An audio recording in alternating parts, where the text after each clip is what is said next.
국민의힘은 직무가 정지된 주호영 비상대책위원장 대신 권성동 원내대표가 대행을 맡아 새 비대위를 출범시키기로 했습니다. 네, 다만 이 전국위원회 의장을 맡고 있는 서병수 의원이 새 비대위 출범을 위한 전국위 소집에 부정적 의사를 밝히며 난항이 예상되는데요. 국회에 나가 있는 취재기자 연결합니다. 김수강 기자. 네, 국회입니다. 국민의힘은 오늘 오전 주호영 비상대책위원장이 자리하지 않은 가운데 비대위 회의를 열고 권성동 원내대표가 비대위원장 직무대행을 맡는 데 뜻을 모았습니다. 권성동 원내대표는 다음 달 추석 연휴 전에 새 비대위를 출범시키겠다고 했는데요. 최근 당 안팎에서 불거진 자신의 사퇴론에 대해선 새 비대위 구성을 마치고 스스로 거취를 결정하겠다고 밝혔습니다.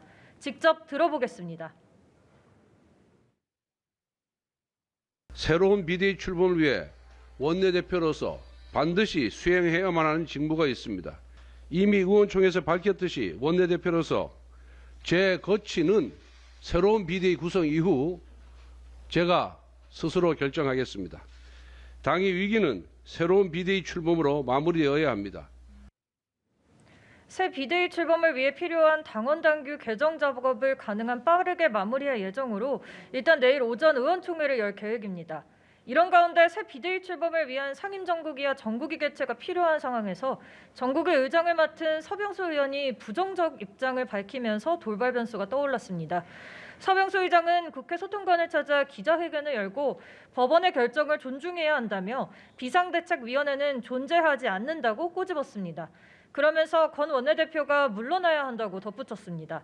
차기 당권 주자로 꼽히는 안철수 의원 역시 새 원내대표를 뽑아야 한다고 목소리를 높였는데요. 이런 가운데 이 전 대표는 비대위 활동을 중단시키기 위해 비대위원 전원을 대상으로 한 추가 효력정지 가처분 신청을 법원에 제출했습니다. 네, 한편 이 더불어민주당은 어제 전당대회에서 이재명 당대표를 최종 선출했습니다. 이 취임 첫날을 맞은 이 대표, 굉장히 바쁜 일정이 예상되는데요. 네, 이재명 대표는 오늘 국회에서 첫 최고위원회를 열었습니다. 이 대표는 향후 당의 활동 방향에 대해 민생과 개혁을 강조했는데요. 당대표 산하에 관련 대책기구를 설치하겠다고도 밝혔습니다. 이 대표는 어제 당대표 수락 연설에 이어 다시 한번 윤석열 대통령과의 영수회담을 제안하기도 했는데요. 직접 들어보겠습니다.